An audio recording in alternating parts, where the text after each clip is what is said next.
Good evening, everyone.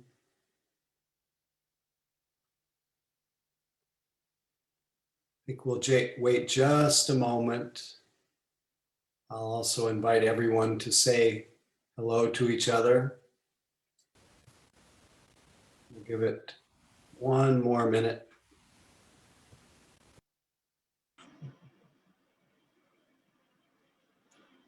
In the meantime, you know what to do.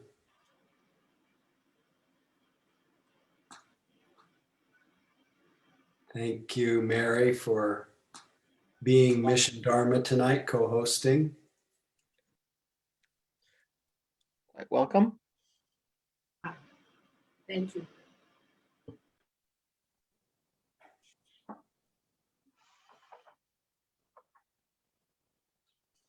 Happy to see some faces I haven't seen for a little while pop up.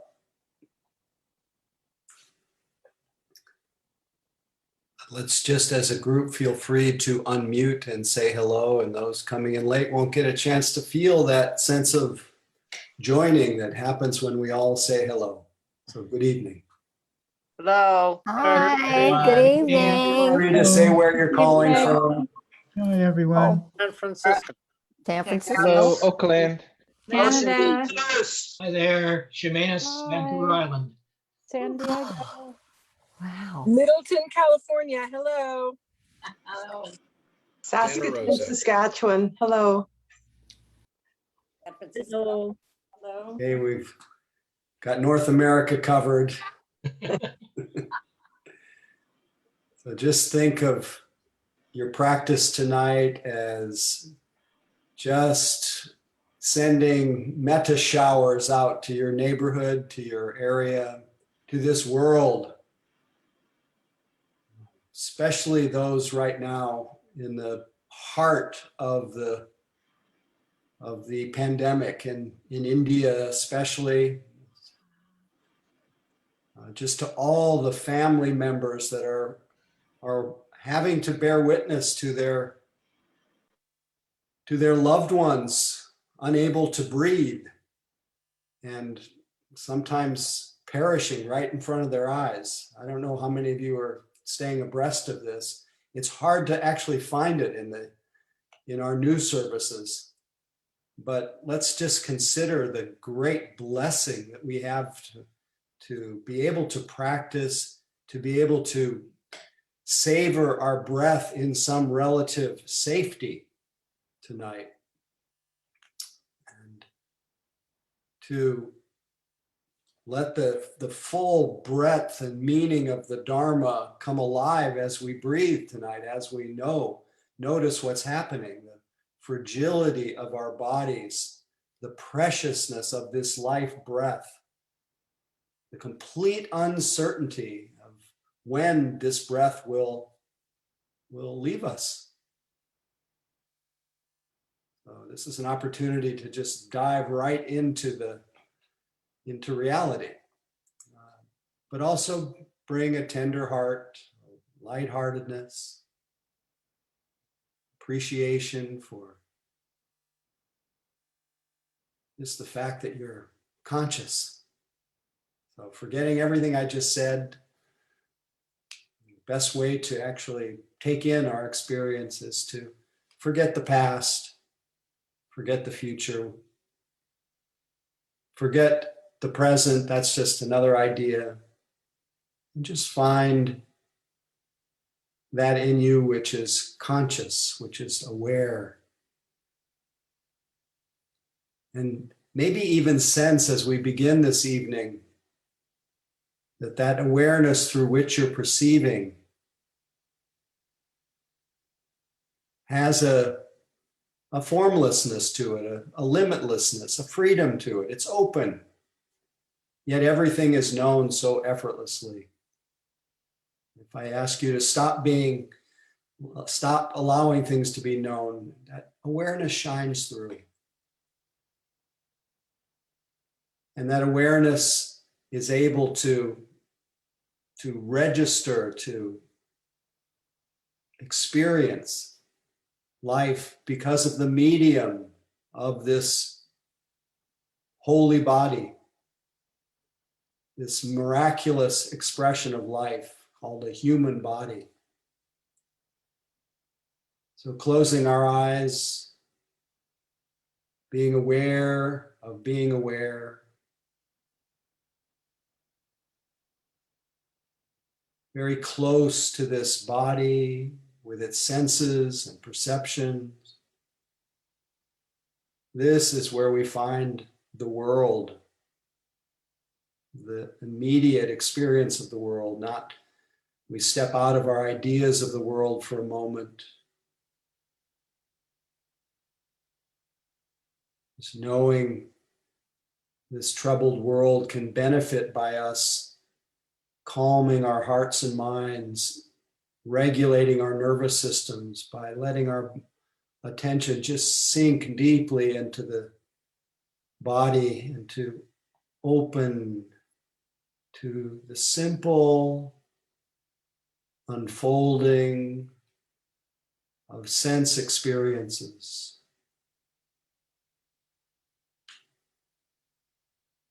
The ears, the tongue, the body, the nose, the eyes, and the mind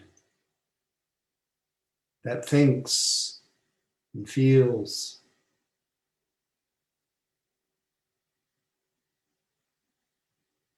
And if we've been a little bit disembodied, and for the purpose of creating the conditions for calm abiding, we can draw our attention very intimately to the sitting body,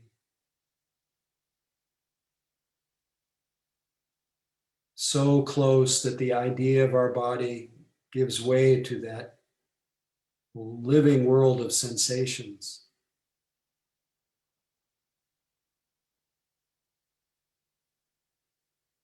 And the most obvious sensations that light up in our mind that we can connect with and sustain our attention to are the sensations that are created by our body's breath.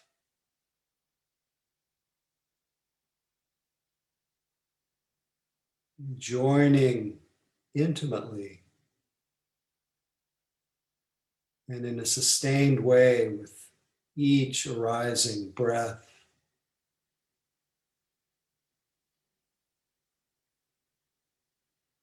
Just letting the body breathe according to its needs, according to its nature.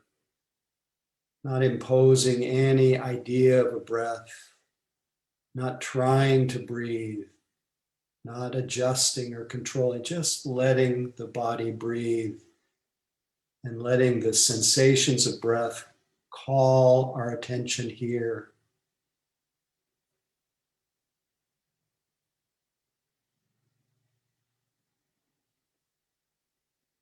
Letting the sensations of the breath empty our mind of its usual preoccupations. Cut through the dramas of our life to just experience it simply and directly. Just this breath, just this moment. Coming to that single point of life. Ekagata, it's called in Pali, the one point that connects with everything. Just this moment, just this breath. Gathering, sustaining, or staying.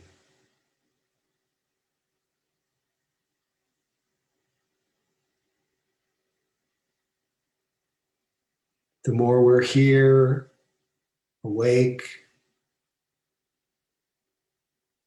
the more we notice not just the breath, but sounds,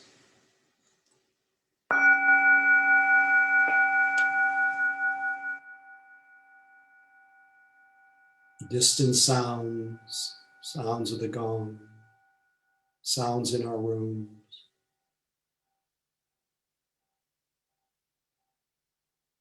When sounds arise, we just allow them to be noticed, to be known, and allow them to fade away on their own. When moods come, we feel them move through our mind and body like weather. We allow them to come and go on their own. They are selfless. When thoughts come, we let them float through our mind like clouds. In truth, they have no more reality than that.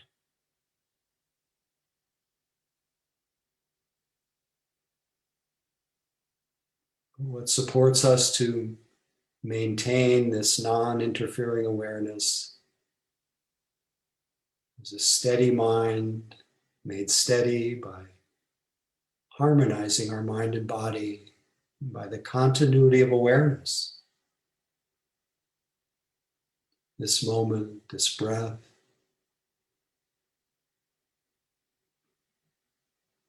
fully committed,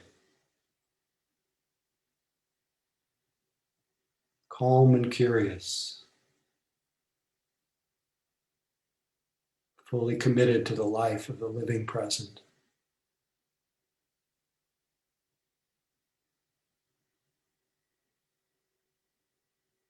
We stay as long as we can, even when we've completely lost touch with this immediate reality, wandered in our imagination. That moment we wake up to where we are, the moment mindfulness reappears, we enjoy that view, that reawakening. We don't look back. We just let our attention sink back again into our body. Let our body fill our mind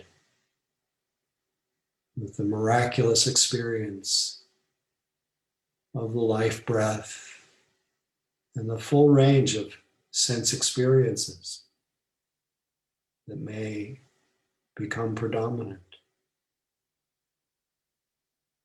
Just this moment.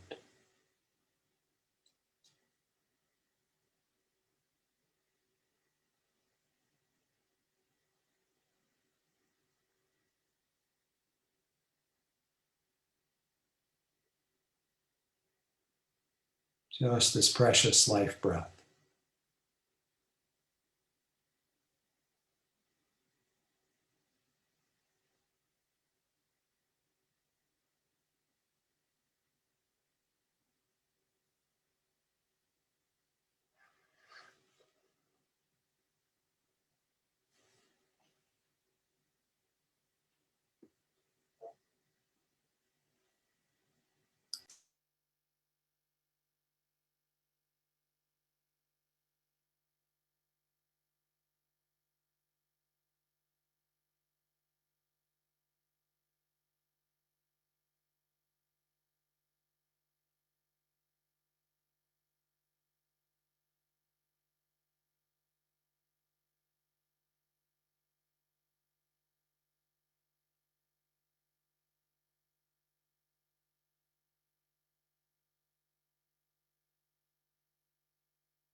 If there's any strain or struggle, notice it. And redirect your attention to the most simple experience. Begin again. If there's dullness or sinking mind, just notice that quality of mind. Very mindfully refresh yourself. Come closer to the object of meditation. Begin again.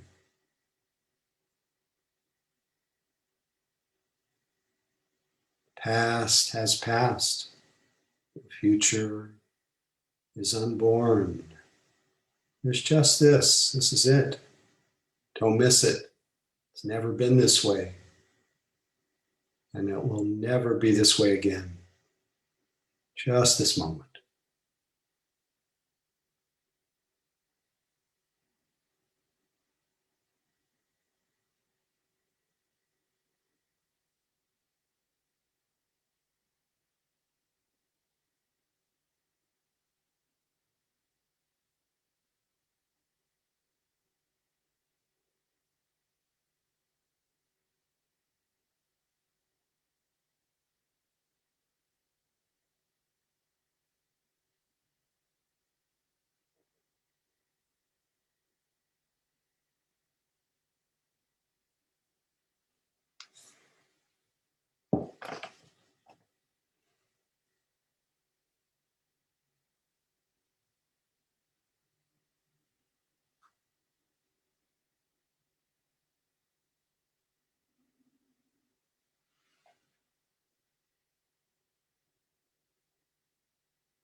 Again, whatever has happened before is over. And whatever will happen next is still in the realm of dreams. It's just this. Fresh, open, empty.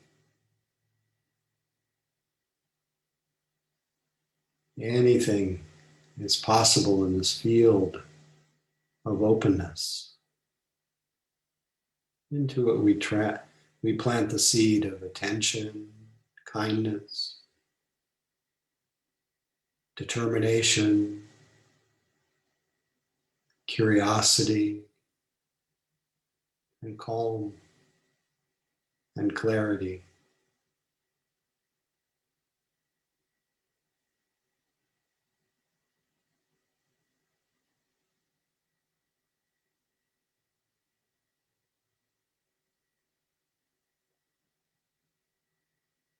All of this emerges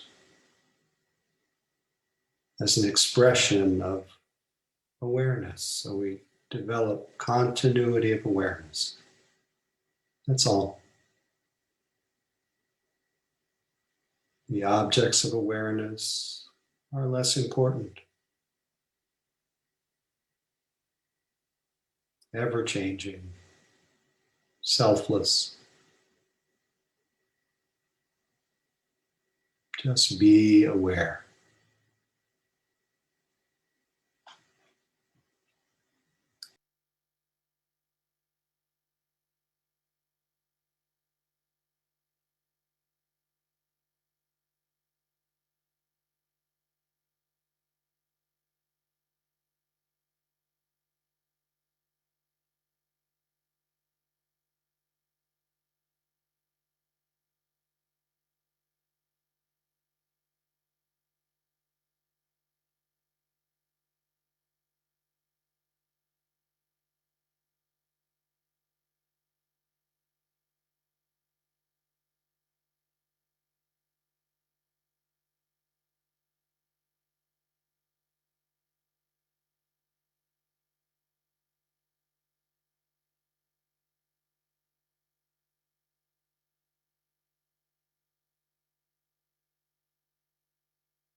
Thank you for your practicing together.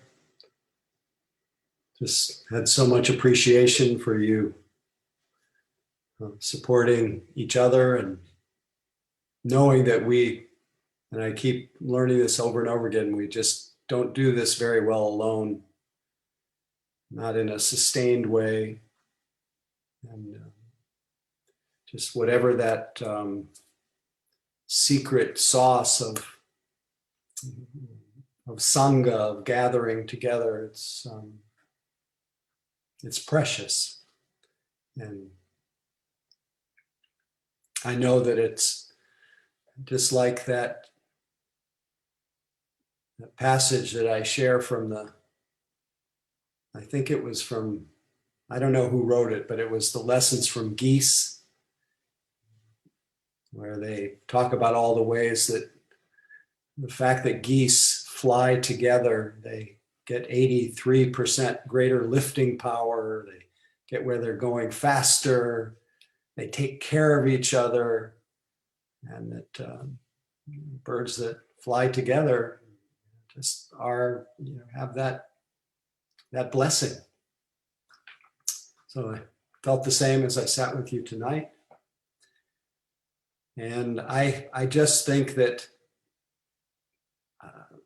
some feeling of community, some melting away of our sense of isolation, and separation, individualism, egoism, anything that helps melt away that sense of separateness, that sense of feeling, often just living in the world of our own imagination,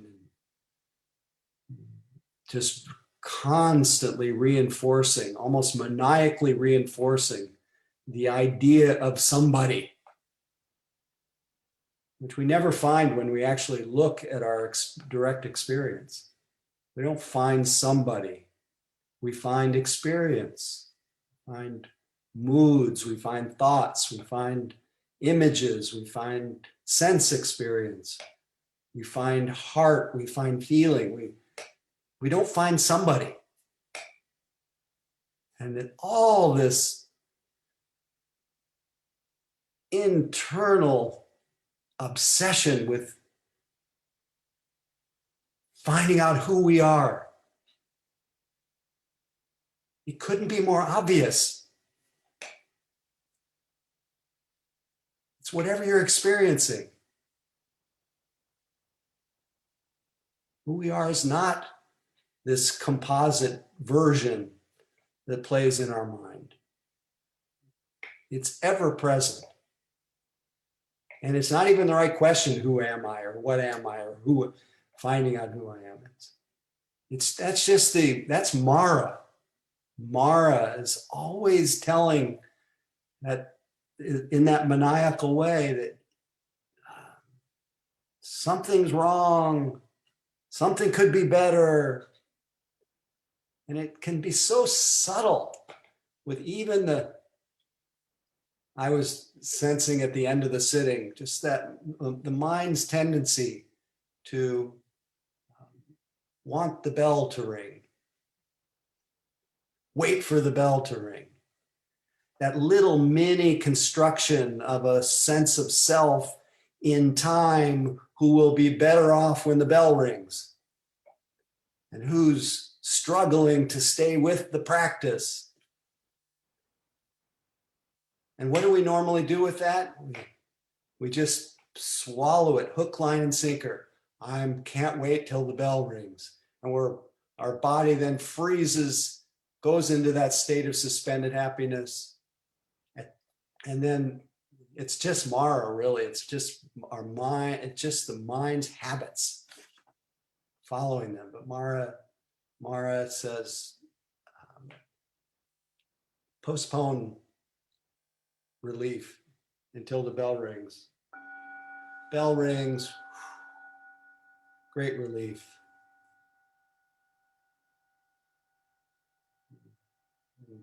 And really, it's just that Mara, in the version of the wanting mind or the waiting mind, has just gone away. The the bell. But if in the middle of that practice, we just said, oh, there you are, Mara.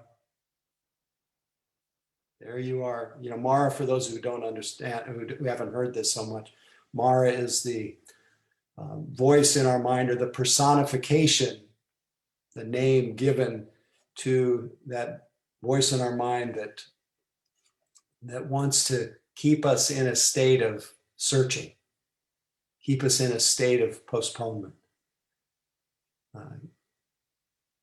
keep us in a state that where we're talking to ourselves as though there's a self to be talked to.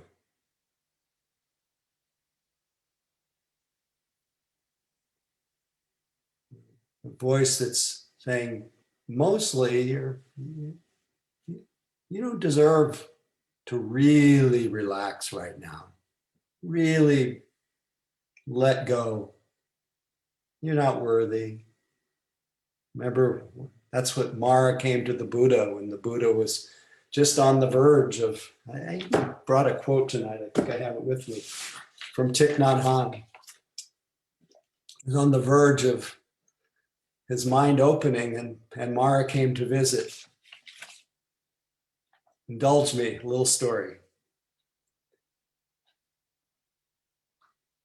Again, this is from Thich Nhat Hanh. After he grew up and had been practicing meditation for a number of years, looking deeply into body, feelings, perceptions, mental formations, consciousness. This is what the building blocks of whatever we misperceive through what's called avidya, wrong view, misperceive as self. These 5 skandhas, these 5 aggregates. So as he was studying the body, feelings, perceptions, mental formations, and consciousness, one day Siddhartha, the Buddha to be, felt that he was about to have a breakthrough. Meditating under the beautiful papala tree, he had the sense that sometime that night he would realize full relief, full release of the heart, enlightenment, and become a Buddha. Suddenly Mara appeared. Mara sometimes appears as doubt, sometimes as anger, darkness, jealousy, craving, or despair.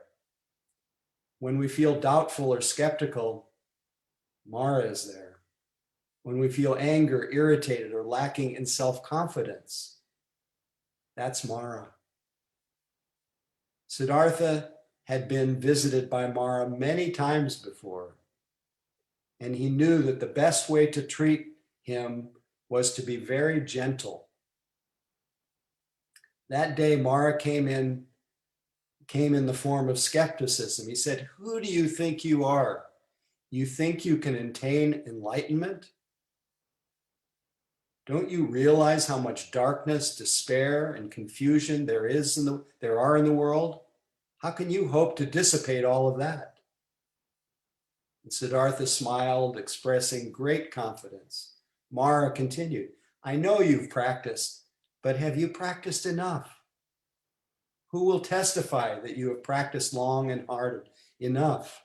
Who will testify that you can gain enlightenment?" Mara demanded that someone confirm that the Siddhartha was going to become a Buddha, a fully awakened person. At that moment, Siddhartha touched the earth with his right hand, very deeply, with all his mindfulness, and said, "The earth will testify for me." Suddenly, the earth trembled and appeared as a goddess, offering him flowers, leaves, fruits, and perfumes. After that, earth looked directly at Mara, and Mara just disappeared. So we have this amazing opportunity to not just indulge in Mara's endless doubts, endless search for who I am and what will make me deserving and worthy and okay and whatever's wrong with me and ever what's wrong with the world. We have the chance to look directly at that and see, oh, this is Mara. One of my favorite stories, and there are a few people here who were on the weekend retreat that I just led in with the Texas Sanghas. and I read this, but I enjoy it so much that I think it's just something useful to read for us. And I want to say that there are truly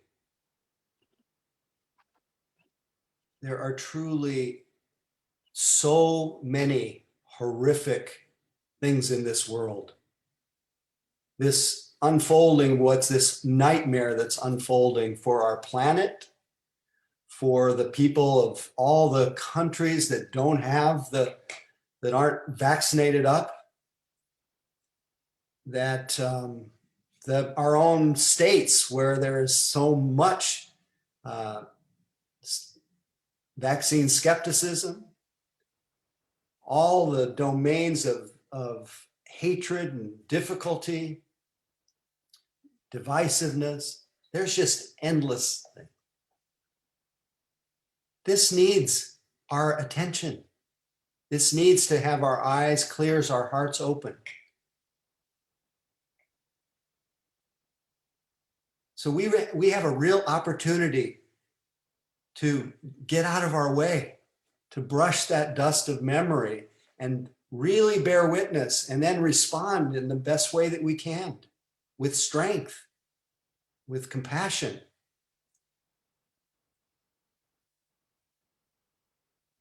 So I like to consider that, I often think of compassion as, yes, being very gentle, like the Buddha was saying with Mara. That was the idea, to be gentle with Mara. But I actually, and I think in general, we want to be gentle with our own, and I say this tongue in cheek, not in the literal sense, but be gentle with our own version of mental illness. Because we all have it. We all have the mental illness of the belief in self, of the belief in how things should be, and the belief that things will make us happy that won't. We all have mental illness, and we all have unwanted thoughts. No one wants to be plagued with the wanting mind when you're enjoying the silence of a practice period. You don't want to be plagued with the sense, I can't be happy until the bell rings. Nobody wants that. So many unwanted experiences come. So I usually think of compassion as having a lot of mercy and kindness toward our suffering, our mental suffering. But I actually think that the greatest compassion is to stop indulging your mind, is to stop it. When you see it, stop it. Don't indulge that narrative that there's something wrong with you. I love this about that Bhante Gunaratna said. He says, discipline is difficult for most of us. It conjures up images of someone standing you over with a stick, telling you you're wrong. But self-discipline is different. It's the skill of seeing through the hollow shouting of your own impulses and piercing their secret. They have no power over you. It's all a show and a deception. Your urges scream and bluster at you. They cajole, they coax, they threaten, but they really carry no stick at all. You give in out of habit. You give in because you never bother to look beyond the threat. It's all empty back there. Your thoughts have no substance, and the one they're talking about has no substance. The imagined you. So the true compassion to me is cut it out. Stop it. I got inspired by what I'm talking about tonight by reading some of the composite of the in the suttas, in the teachings of the Buddha, something that you don't often hear in the more modern, gentle approach to working with our thoughts, working with unwholesome thoughts, working with the defilements that float through our mind. But if you get into the weeds a little more of the teachings, see that there's this whole section about working with unwholesome or difficult thoughts. And it starts out pretty gentle, but let me read them to you, and maybe something of this will be of use. Maybe not. Maybe you think yeah, what I'm saying tonight makes no sense, but here it is. Give attention to something wholesome. So if you have unwholesome, unwise, as I was saying tonight, if you're struggling, put your attention back on something that's you can connect with, that's neutral, that's easeful. Go back to your breath or something. Give attention to something wholesome. As a skilled carpenter might knock out, remove, and extract a coarse peg by means of a fine one. Number 2, examine the danger of the unwholesome thoughts. These thoughts are unwholesome, they're reprehensible, they result in suffering. So all of this is implying that you know that your mind is thinking. So that's where the power of mindfulness is useful to get us in the neighborhood of beginning to relate to our thoughts rather than just be completely lost in them. Well, when you see what the mind is thinking, enough with negotiating. It's really acknowledging these are unwholesome thoughts. As a person fond of ornaments would be disgusted if a carcass of a snake or a dog or human being be hung around their neck. I didn't write this. Number 3, try to forget the thoughts and not give them attention. As a person with good eyes who do not want to see the forms within range of their eyes would shut their eyes or look away. I wonder if any of those have inspired you yet. Number 4, give attention to stilling the thought formation of these thoughts. As one walking quickly would consider, why am I walking quickly? And one would then walk slowly, then standing, sitting, lying down. So it's stilling, quieting. And then the last one, if all those others fail, with teeth clenched and tongue pressed against the roof of their mouth, one should beat down, constrain, and crush the mind with the mind. As a strong person might seize a weaker one by the shoulders and beat them down, constrain them, and crush them. Now, of course, you have to, ideally, you do this with a sense of humor. But there's something about just saying no. I thought about this tonight, and I didn't think I would tell the story, but I feel a little bit inclined to. In college, I got involved with, I had a girlfriend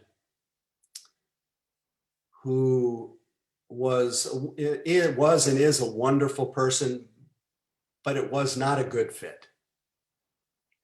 And I noticed that over the course of my time with this person, that I fell into a pattern.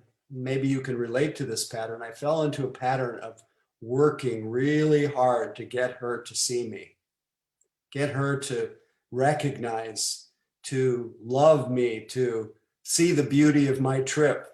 And the more I worked, the more diminished I felt, the more weakened. And then anytime even a thought of her would come, anytime I would be in her presence. In fact, my friends would comment that I acted really strange when I was in her presence because I would just kind of shrink into this kind of diminished state. And over the years, those little mini traumatic experiences of feeling unseen and then harming myself in a way by not knowing any better and by trying and trying, I just kept falling into this pattern of thinking in a negative, self-critical way. I know none of you have ever fallen into that pattern before. But I noticed that these thoughts would arise and it was like a little rabbit hole and follow those thoughts, and I would just be it was as though time stood still, and I was as diminished as I was the first time that I felt unseen. And then finally, one day, I really saw clearly, oh, this is Mara. And I didn't say Mara, but I said, I see you and I know where you go. And at that point, I wasn't afraid of those thoughts. I wasn't even averse to those thoughts. I saw what their nature was. I saw that they were just thoughts. And if I followed them, I went down this rabbit hole into this diminished state. And inwardly, I said, enough, enough. And they went away and they never came back again. They never arose again. And I reflected on that a lot because I know, I think the secret ingredient was just seeing the truth of the thinking mind, of that particular complex of thoughts, seeing the thinking mind, not with aversion, not seeing it as a problem to be solved or something that could be chewed over and thought about and fixed. Not all the messy techniques. It was, in a sense, it was a version of just clenching, just crushing the mind with the mind. Just off you go. But it wasn't even that harsh. It was enough already. So if there are those kinds of thoughts, all those unwanted thoughts, all those tormenting thoughts, first and foremost, it's helpful if you train in the capacity to see them for what they are, to see them as Mara, not to train in, I don't like these, not to train in, I'm afraid of these, not to fight with them. Because the thoughts, anything that we fight with wins. But something that you, with a certain kind of fierceness, fierce compassion and clarity, you say, no, I'm not going to follow that.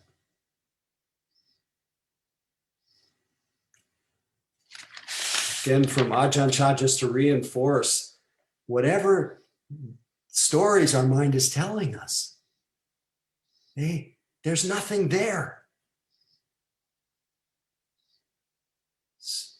This is the mind talking to somebody that's not there either. Now, the compassionate thing is, oh, I'm an individual. My heart is heavy because I'm being visited by these thoughts. That's compassionate. That's conventional compassion. But the real compassion is saying, well, who is this mind talking to? What is this I that's being tormented? And that's what the Buddha realized. The Buddha realized when he sat under the Bodhi tree that Mara was talking to a phantom, to a dream. And there's really just what's happening. That's why we try to cut through and just experience life so simply. It's so easy to complicate it. And I feel like I can be passionate about this even as the world is crumbling, because the world needs us to be stable, to be that environment of love and clarity. It doesn't need us to be indulging. And I say that with all the love in my heart for how conditioned we are to incarnate in our thoughts and incarnate to be caught in the view of ourself as someone who's not okay. But somewhere in the span of our practice, we've got to find, who are we referring to? When we say, I'm this, I'm that, what is that? that's being pointed to. And where is it? Is it in the body? Never found an I in this body.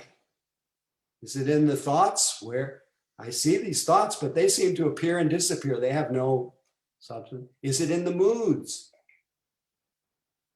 Where is it? Where is this I? What is this I?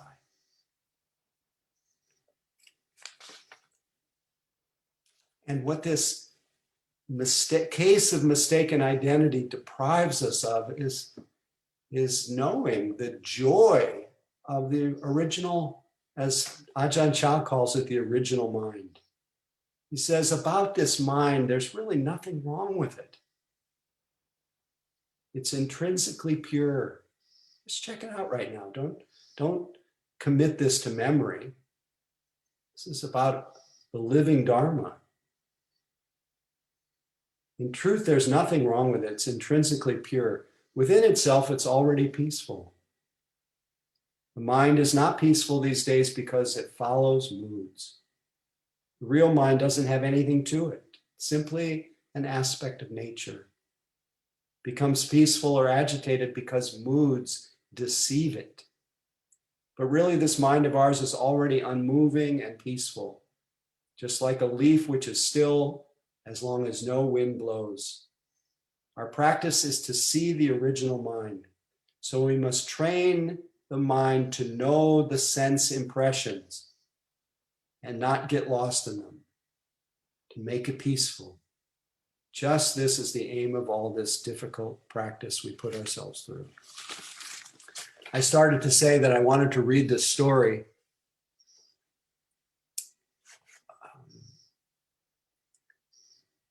That really asks us to look at these sense impressions. And the sense impressions includes the 5 physical senses and the mental sense. And so in this case tonight, I'm talking primarily about the thinking mind and just the stories that we tell ourselves. So again, this is from Ajahn Sumedho, wonderful monk, was longtime abbot of Amravati in England, lived in Thailand, probably the most venerated Western monk in the Ajahn Chah tradition.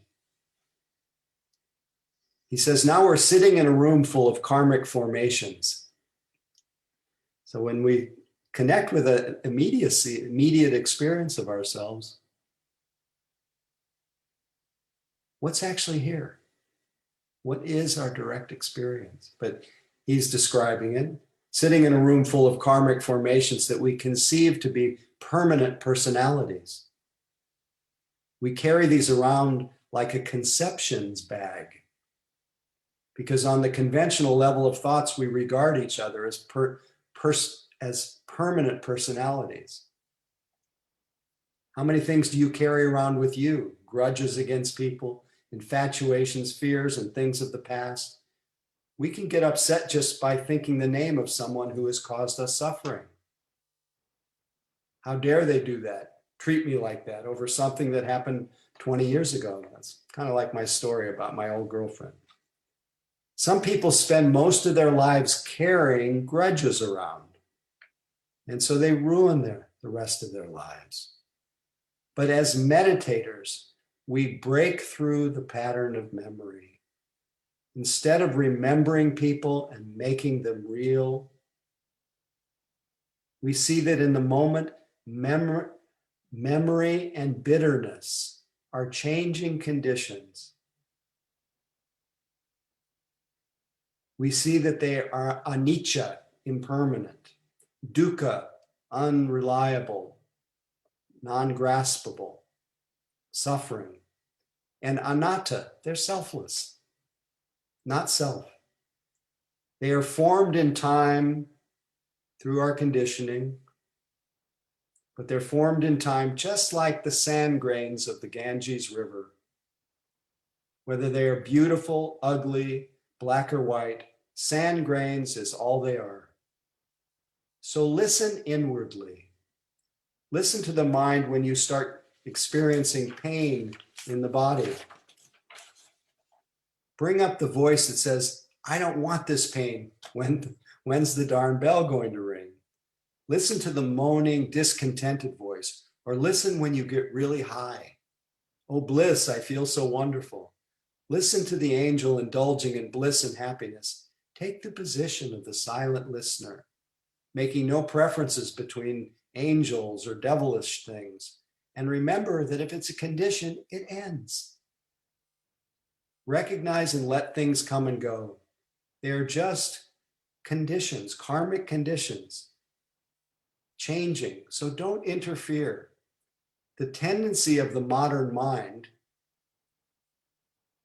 is to think that there's some ogre lurking way down deep inside, just waiting for an unguarded moment to overwhelm you and drive you permanently insane.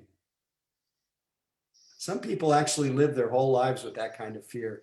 Every time the monster starts to come up, oh, but monsters are just another sankhara, another condition, another grain of sand of the Ganges River. Maybe an ugly sand grain, but that's all. If you're going to get upset every time you see an ugly sand grain, you're going to find life increasingly more difficult. Sometimes we have to accept the fact that some sand grains are ugly. Let them be ugly, don't get upset. If you saw me sitting beside the Ganges River looking at ugly sand grains saying, I'm going to go crazy, you'd think Ajahn Sumedho is crazy. Even a really ugly sand grain is just a sand grain. So what we're doing in our practice is looking at the common factor of all these different qualities, hidden monsters, latent repressed energies, powers, archetypal forces. They're all just sankharas, just conditions, nothing much. You take the position of the Buddha, being the knowing. Even the unknown we see as just another changing condition. Sometimes there's knowing, sometimes not knowing. One conditions the other. The black hole, sunlight, night and day are all change. There's no self, nothing to become if you're being the knowing. But if you're reacting to all the qualities of the conditioned world, you get really neurotic. That's endless, just like reacting to all the sand grains of the Ganges River. How many lifetimes does it take to react to all the sand grains of the Ganges River? Do you think you have to emotionally respond to each sand grain of the Ganges River, being ecstatic over the beautiful and depressed over the ugly ones? Yet that's what people do. They dull themselves, get worn down and exhausted with this emotional turmoil all the time and want to annihilate themselves. So they start taking drugs, drinking to desensitize themselves. What we're doing instead of building a shell and hiding ourselves away in fear and dullness is to observe that none of it is self. It's all selfless, all changing. So we don't have to desensitize ourselves. We can become even more sensitive, clear and bright. And in that clarity and brightness, there's the knowing that if it arises, it passes away. And that's what Buddhas know.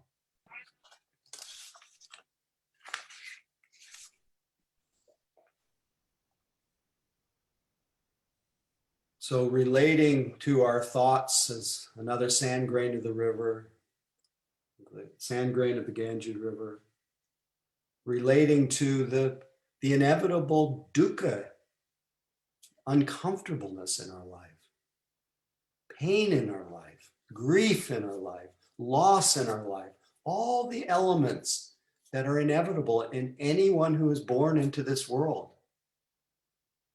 If we do anything more than see it as just part of the condition of life, see it for what it is, we compound what's already hard to bear with the optional mental suffering of emotionally reacting to everything. And this is what our meditation practice allows us to do, to be able to relate with humor, relate with clarity, relate with kindness, and see things the way they are, and stop indulging. And not thinking that if our mind is tormented one day, that it's the end of the world. There is dukkha if you're born. There's mental dukkha. I love the simplicity of the teaching. This is the last thing I'll read to you, if I can find it.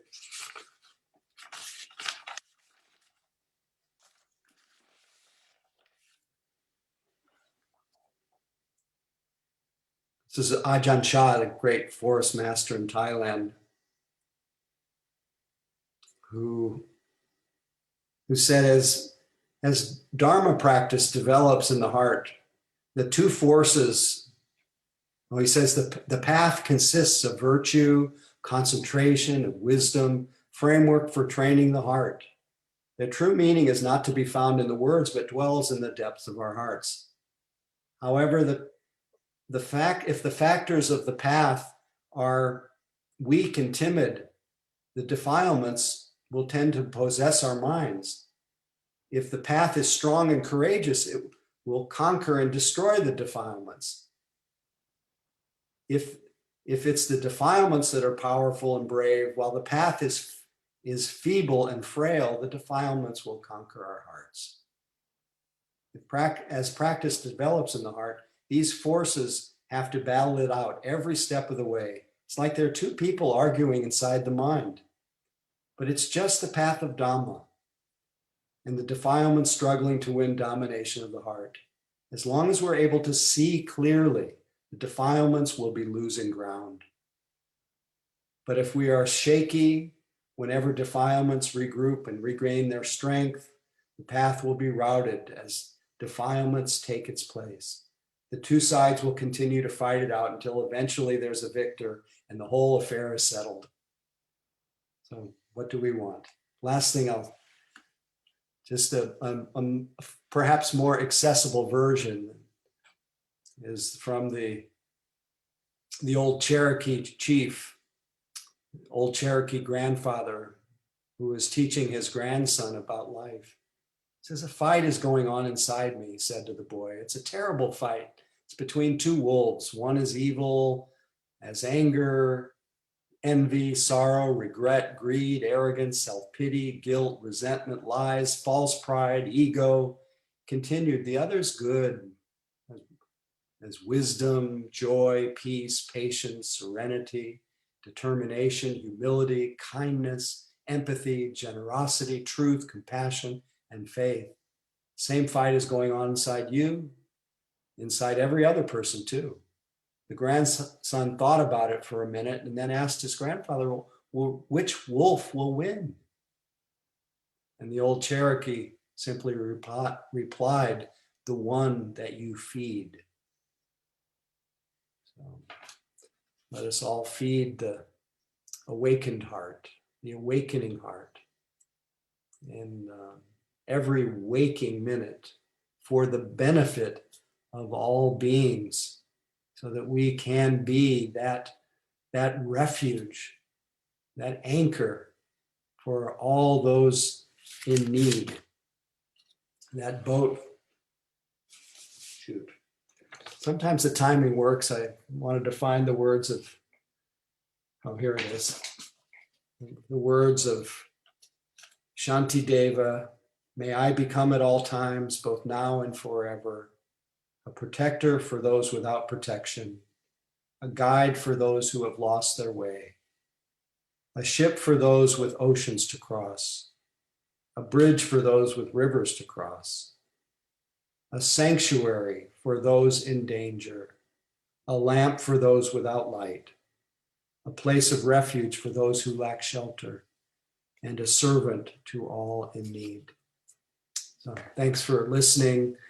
Just if you could hang out for just a second so Mary can offer whatever announcements she has. And I see Susan has her hand up, but I'm not going to take questions.